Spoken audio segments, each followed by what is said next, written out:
और इसी बीच आम आदमी पार्टी की ओर से राज्यसभा सांसद संजय सिंह प्रेस कॉन्फ्रेंस कर रहे हैं। आइए आपको सीधे महीने चलते हैं। के माध्यम से मैं पूरे देश को यह बताना चाहता हूं कि इन्फोर्समेंट डायरेक्टरेट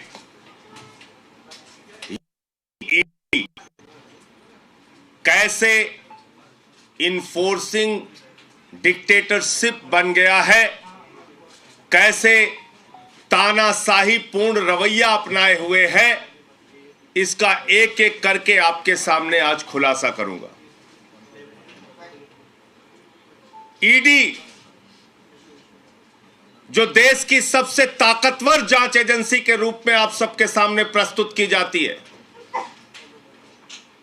वो किस तरह से जांच करती है, किस तरह से लोगों को प्रताड़ित करती है, किस तरह से उनके परिवारों को प्रताड़ित करती है, और तो और जिसके कारण आज मैं पीसी कर रहा हूं। एक व्यक्ति को कहा गया, तेरी बेटी कॉलेज कैसे जाएगी हम देखेंगे।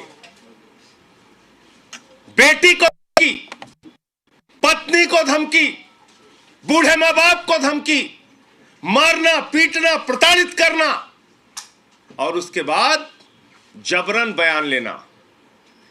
यह मैं नहीं कह रहा हूं, यह न्यायालय के सामने उन लोगों के बयान हैं जिनसे जबरन मारपीट करके उनके परिवारों को धमकी देकर उनसे बयान लिया गया।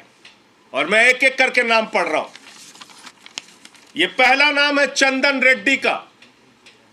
यह चंदन रेड्डी हाई कोर्ट में पिटीशन करते हैं, माननीय उच्च न्यायालय में याचिका दाखिल करके ये बताते हैं कि ईडी ने इनको मारा, इनको पीटा, इनके परिवार को धमकी दी और कहा जैसा हम कहते हैं वैसा लिख, वरना तेरे परिवार का वो अंजाम करेंगे तो कहीं मुंह दिखाने लायक नहीं रहेगा। ये सारी बातें इसने लिखी है। और इतना ही नहीं, इस चंदन रेड्डी को इतना पीटा गया, इतना मारा गया, इतना मारा गया कि इसके दोनों कान के पर्दे फट गए। दोनों कान के पर्दे फट गए। मार मार के, प्रताड़ित करके, ईडी का जो हिटलर शाही का गैस चैम्बर है, मैं कहूंगा, वहां पर 3rd डिग्री टॉर्चर इस व्यक्ति को देकर जबरन इससे साइन कराया गया।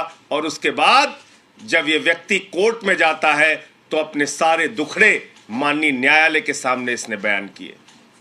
कैसे इसका बयान लिया गया ईडी में, कैसे इसका बयान लिया गया ईडी के अंदर। और ये इस व्यक्ति की डॉक्टरी जांच है, जो डॉक्टरी जांच की कॉपी मैं अभी आपको दूंगा। ये दोनों डॉक्टरी जांच ये कहती है कि चंदन रेड्डी को मार मार के उसके कान के पर्दे फाड़ दिए गए, उसको सुनाई नहीं दे रहा है। देता हूं, ऐसे कर रही ईडी इन्वेस्टिगेशन। पहला आदमी चंदन रेड्डी, दूसरा अरुण पिल्लई। अरुण पिल्लई वो शख्स है जिसकी पत्नी को, बेटी को, परिवार को धमकाया गया, डराया गया। ईडी ने बयान लिया और बयान लेने के बाद यह शख्स कहता है, न्यायालय में लिखकर देता है, माननीय न्यायालय के सामने कहता है, मुझसे जबरन झूठा बयान ईडी ने लिया, मुझसे जबरन झूठा बयान ईडी ने लिया। अरुण पिल्लई। तीसरा व्यक्ति समीर महेंद्रू। समीर महेंद्रू, इसकी पत्नी को बुलाकर गिरफ्तार करके रखा गया, धमकाया गया, डराया गया, परिवार को प्रताड़ित किया गया। झूठा और जबरन बयान ईडी के द्वारा लिया गया। ईडी ने झूठा और जबरन बयान समीर महेंद्रू से लिया और इसने किसी और के सामने नहीं, माननीय न्यायालय के सामने, माननीय न्यायालय के सामने समीर महेंद्रू ने लिख कर दिया कि जज साहब, हमसे तो जबरन झूठा बयान लिया गया। समीर महेंद्रू।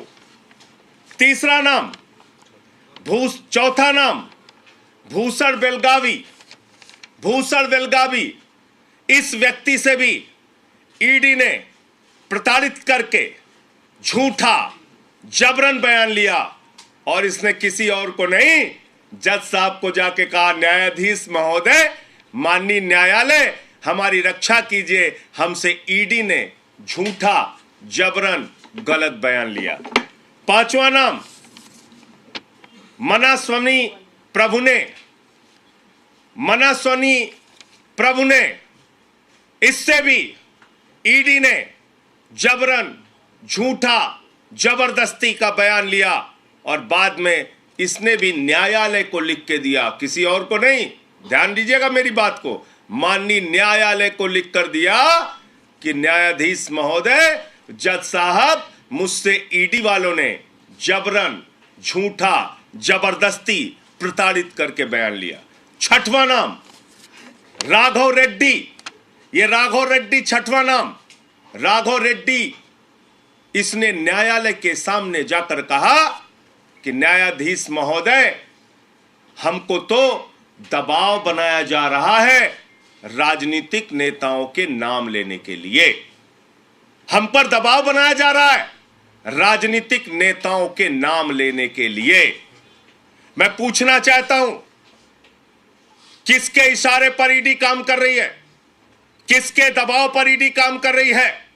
किसके डायरेक्शन पर ईडी काम कर रही है? क्योंकि एक बहुत चौंकाने वाली बात इनके हाई कोर्ट के पिटीशन में लिखी हुई है चंदन रेड्डी के। क्या कह रहे हैं ये? कह रहे साहब, ईडी के अधिकारियों ने तो मारा पीटा, कान के पर्दे फट गए, वहां कुछ ऐसे भी लोग थे जिन्होंने हमको मारा पीटा, जिनको जो ईडी के ऑफिशियल्स भी नहीं थे। ऐसे लोग थे जो ईडी के अधिकारी नहीं थे, उन्होंने भी हमारे साथ मारपीट की। कौन से लोग हैं? किस पार्टी के गुंडे ईडी के दफ्तर में जाके लोगों के साथ मारपीट कर रहे हैं? कौन से लोग हैं जो ईडी के दफ्तर में जाते हैं, पूछताछ करते हैं, मारपीट करते हैं और जबरन बयान लिखवाते हैं? इसका खुलासा होना चाहिए। माननीय हाई कोर्ट के सामने यह याचिका पड़ी है। इसके साथ साथ मनीष सिसोदिया जी के पीएस रिंकू, आप जानते कानून में नियम है, किसी को भी बुलाओ, नोटिस दो, पूछताछ करो, कैमरे में पूछताछ करो और सारी जानकारी ऑन पेपर रखो। ईडी हवाई डिपार्टमेंट हो गया है। फोन करता है, बुलाता, आजा, बैठ इतने घंटे, जा घर जा, फिर आजा, बैठ सुबह से शाम तक, फिर घर जा। आप गुंडागर्दी करके, धमका के, डरा के, कान के पर्दे फाड़ के, तेरी बेटी कॉलेज कैसे जाएगी, इस तरह का बयान देके जांच कर रहे हो? इस तरह का बयान देके जांच कर रहे हो? मैं देश के प्रधानमंत्री से पूछना चाहता हूं, आपने बेटी बचाओ बेटी पढ़ाओ का नारा दिया है, बेटियों के नाम पर धमकी दी जाएगी तो कोई आदमी तो अपने प्राण भी दे सकता है, कागज पे दस्तखत करना तो बहुत दूर की बात है। लड़ना है तो सामने सामने लड़ो, कायरों की तरह बेटी का, पत्नी का, परिवार का सहारा लेके मत लड़ो, सामने सामने लड़ो। जो भी लड़ाई करनी है सामने सामने करो।